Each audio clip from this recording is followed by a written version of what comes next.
Hello, my name is Mike, and these are some of my bikes.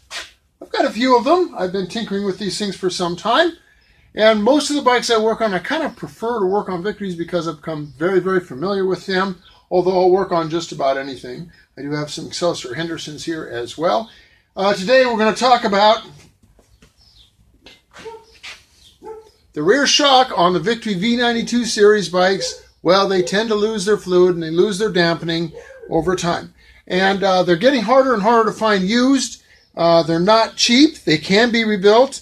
You're talking, from what I've been told, about $100 to get one of these rebuilt. But being the cheapskate that I am, I went on eBay and bought the wrong shock for it. Yes, in fact, this one actually comes off of a mid-90s Suzuki GSX 600. So stick around and we'll put this shock on this bike.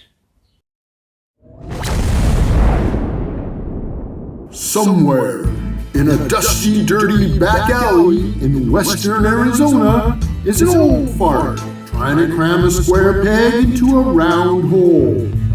He'll work on anything, just as long as it's got at least 2 cool wheels.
So there's spacers in here in this joint, so when you take this bolt out, make sure you don't drop them and lose them. And the same is true at this end.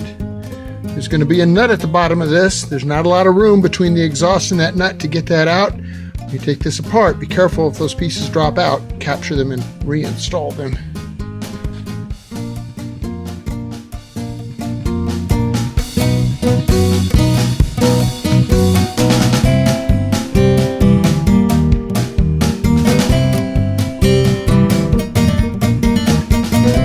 Bolt doesn't have to come all the way out. That's fine because now this end is completely freed up. It comes up against the fender.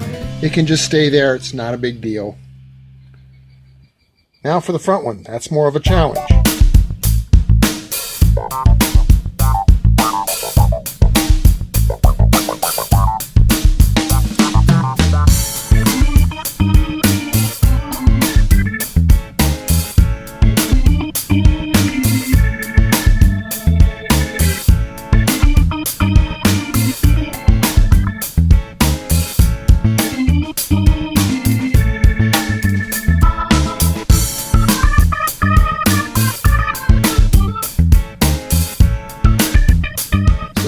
These little bushings I'm talking about, when I pull that out, sure enough, the one on the bottom down here fell down into that void somewhere. Now, fortunately for me, I have a black hole in my garage, which means I'll never see that again. So I'm gonna have to try to find some other ones. You'll note the oil residue, very common on these Victories because those rear shocks were so notorious for leaking. Good chance to get in there and clean that muck out. Now I'm going to take the Suzuki shock, and I'm just going to tweak it ever so slightly, Like I said, you only need about an extra millimeter of clearance to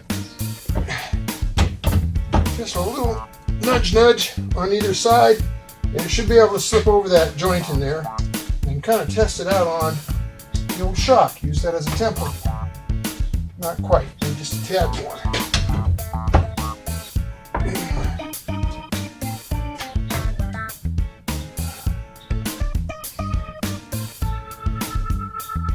Okay, I'm going to steal one of these since I dropped one. This is that bushing I talked about. They fall out of there real easy. It just allows it to rotate like a spherical joint, even though it's not really a spherical joint.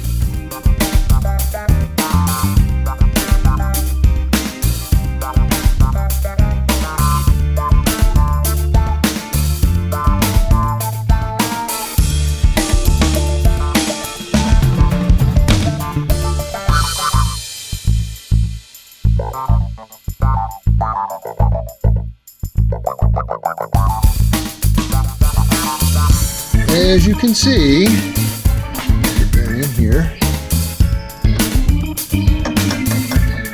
There's a little bit of play there. So we need to find a washer, and it's probably about maybe 1/8 of an inch to get in there and tape up that free play. So I just dig through my super organized pile of nuts and bolts. Yeah, definitely not the most organized person, but I find washers like this all the time, just for that purpose.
There it is, guys.